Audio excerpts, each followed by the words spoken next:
Hello parents, welcome to our video. This is over the latency stage, ages 6 through 11. The latency stage is all about your child learning independence. Independence from the parent or independence from friends. The latency stage will go over many things. In this video specifically, we will be dealing with how you can positively and negatively affect your child in this stage. In this next part of the video, we will be discussing what positive and negative parenting will look like. Positive parenting is taking the time to carefully understand your child's emotions, where negative parenting is skipping over those vital moments with your child and their understanding of being able to come to you with their problems. Right, and just to add on to what you said, negative parenting as it pertains to middle childhood and latency really is the lack of interaction with the child.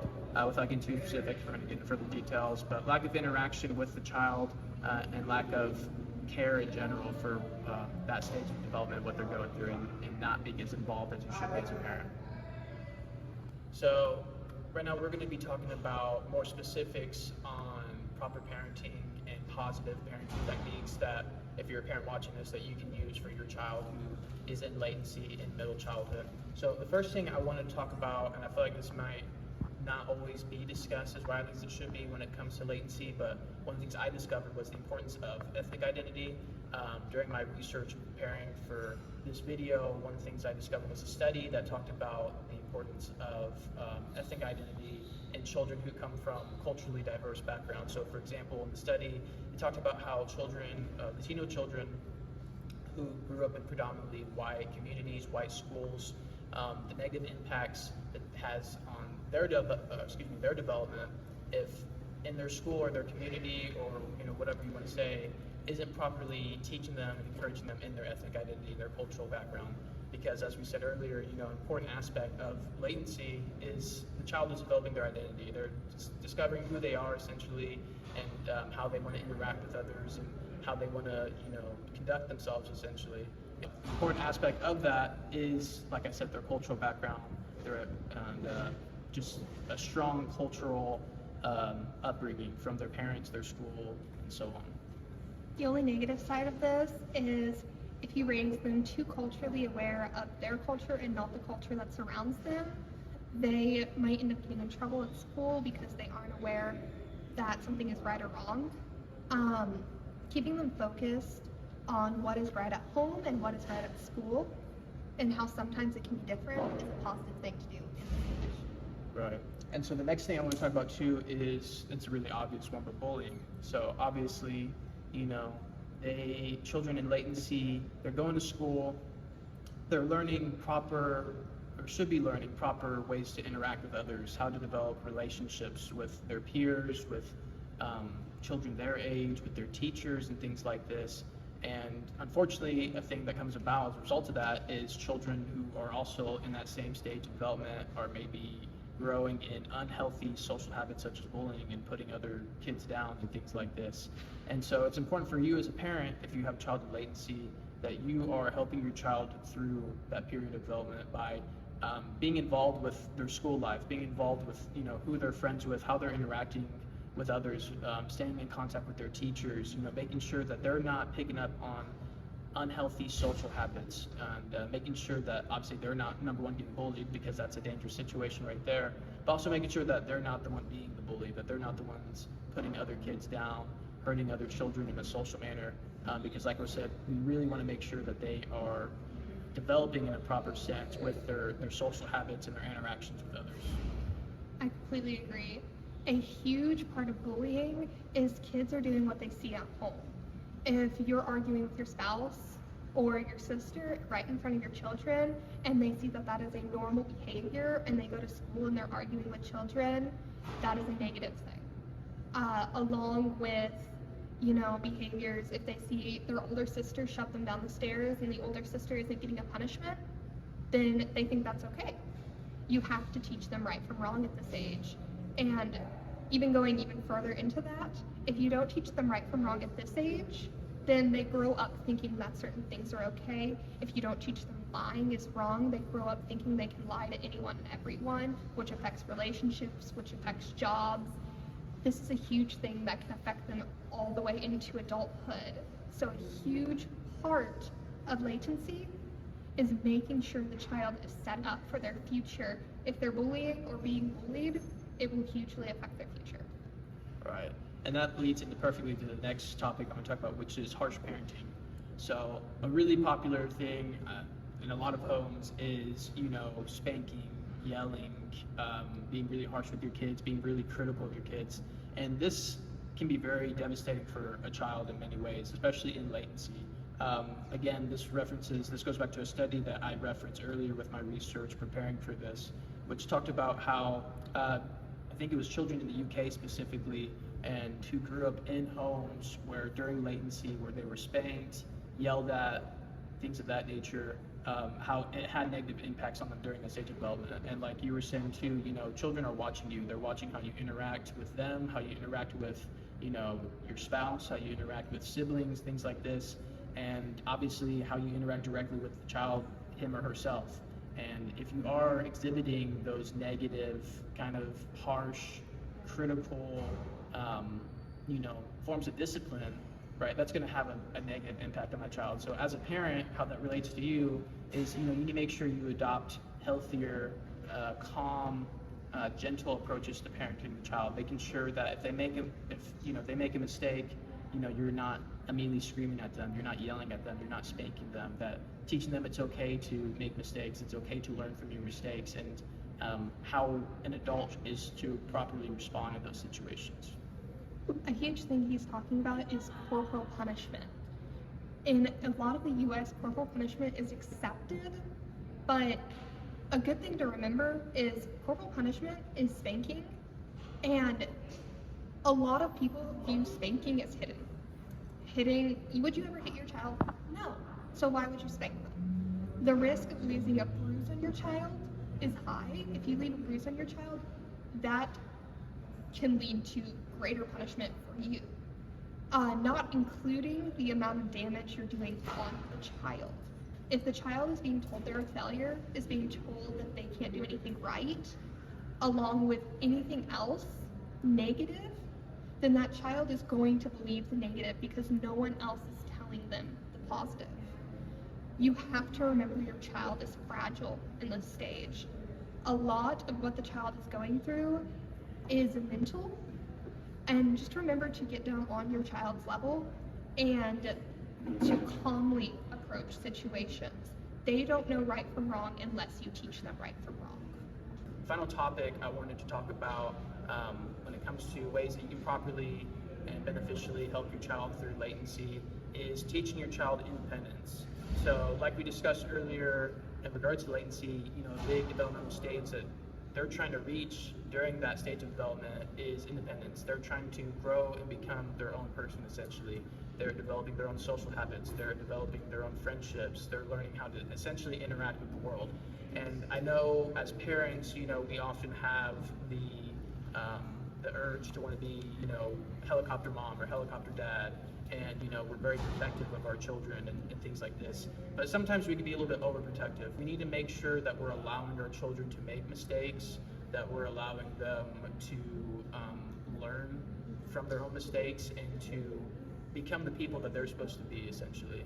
And if we're too overly protective and we're not allowing them to have those interactions with the world, and obviously we have to be protective. I'm not saying we're not supposed to be protective. You should always be protective as a parent. But within reason, we have to allow our child to experience the world a little bit and be willing to make mistakes so that they can learn from it and become better people, healthy adults, things like that. Independence in this stage is so different than the other stages because they're learning independence from the parent. Now, where this is kind of tricky is you as a parent, you want to still hold on to that sweet kid who's holding your hand when you're at the park nervous to go play with the other children. But they're going out of this stage. They're going into a stage where they're listening to what their friends are saying. They're listening to how their friends are feeling. And they're only going to come to you and lose that independence when their world feels like it's ending. Now, as adults, we know in a situation where they lost their lucky soccer ball, it's not the end of the world. But to a child, this is a life crisis. And learning ways to handle these things and let your child come to you is going to be a huge stepping stone into creating that healthy relationship with your child. Number one thing I like to say is feel with your child. If you aren't on your knees, mad about the same thing your child's mad about, you're not communicating with them in their eyes. You don't understand why they're upset, and they're going to stop coming to you. Process with your child and then create a solution. And that is how you get over those stages of, I don't know what I'm supposed to do. Your child is looking for you to have answers, always. But they're also looking for you to feel with them so they know that they're safe with you. And then the other part of this is you're now in a stage where your child possibly wants you to drop them off 4 blocks away from school, and you're thinking, there's no way in the world this is safe. Keep your child's safety in mind always, but also understand that they're so nervous of their friends seeing them in a weak state. That is why they're doing this. It's not because they don't love or care for you. Making your child feel guilt or making them feel obligated to be your best friend is not healthy in this stage. And letting your child have that independence is what is going to keep them growing and becoming an adult healthfully.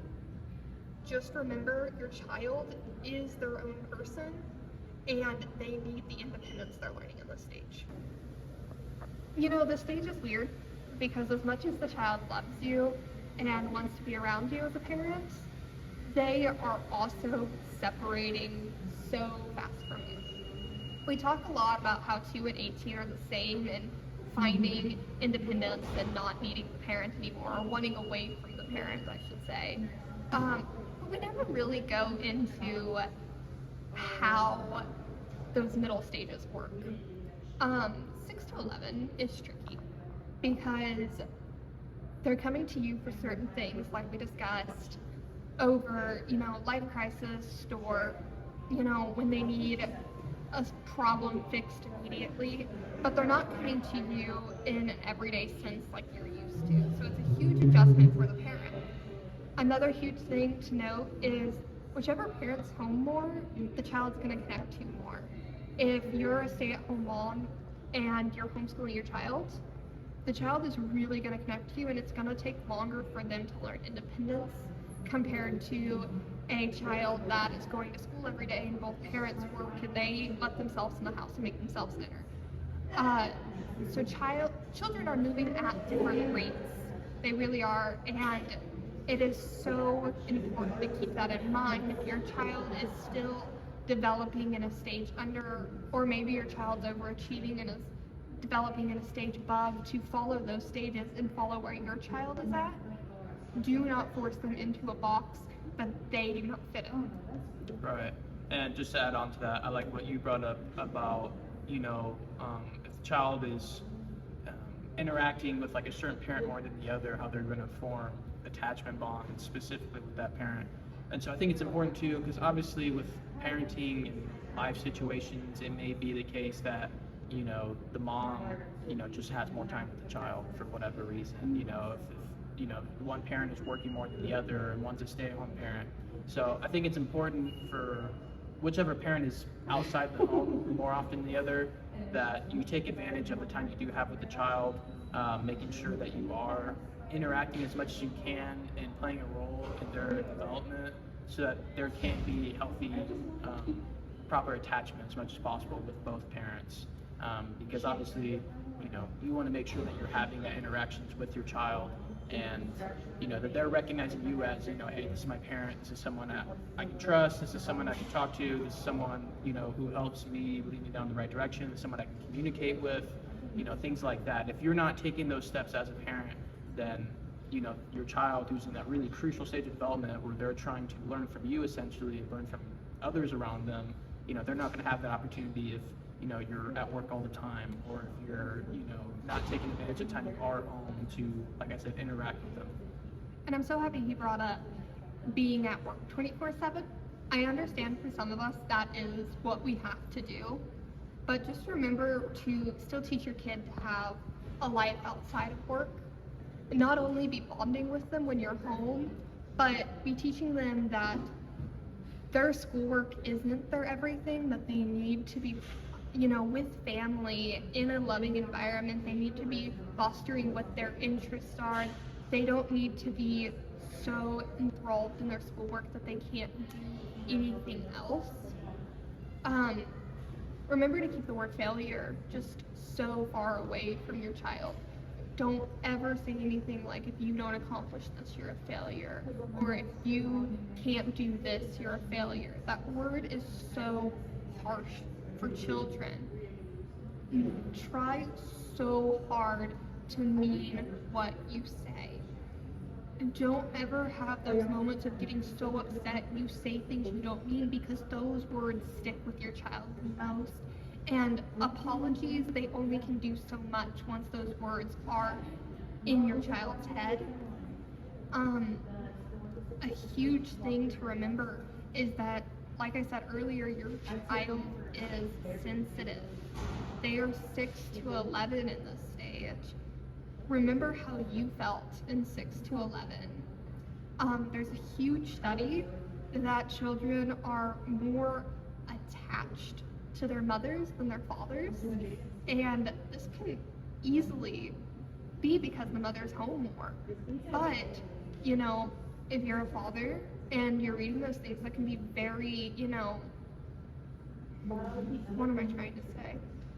You can be, I don't know, I think typically people think, and maybe I'm wrong, correct me if I'm wrong, but I think typically, with the father figure, it's sort of like a stereotype that I think a lot of times we try to play into as men is like, I have to be the harsh, by the book all the time type thing, and you're not really giving your child what they need, especially in latency, because like you were saying, which is very true, they need that, and something we talked about earlier with the study, with the gentle parenting approach, how important that is, and that's on both ends, and obviously there has to be balance, there has to be structure, there has to be rules, there has to be proper modes of discipline, but, it's important for both the mother and the father, to make sure that you are giving that support for your child, that reassurance to your child, comforting your child in the proper way, and helping them, and not being overly harsh on them, not being overly critical, and and like you said, not using like words like failure, not putting in their heads that they are a failure, or that because it's already a tough period for them transitioning from middle childhood, and then 6 to 11, then they're getting into their teenage years and things like that, and they're in a very vulnerable period of time where their brain is developing and their personality is changing, and you don't want to put in and plant certain ideas or things that is really going to negatively harm them in the long run. Yes, that's exactly what I was trying to get to. And remember that, just because it is a generalized thing that society puts these expectations on kids, if your child isn't good at sports and they hate them, don't force them into sports. Let them read the books.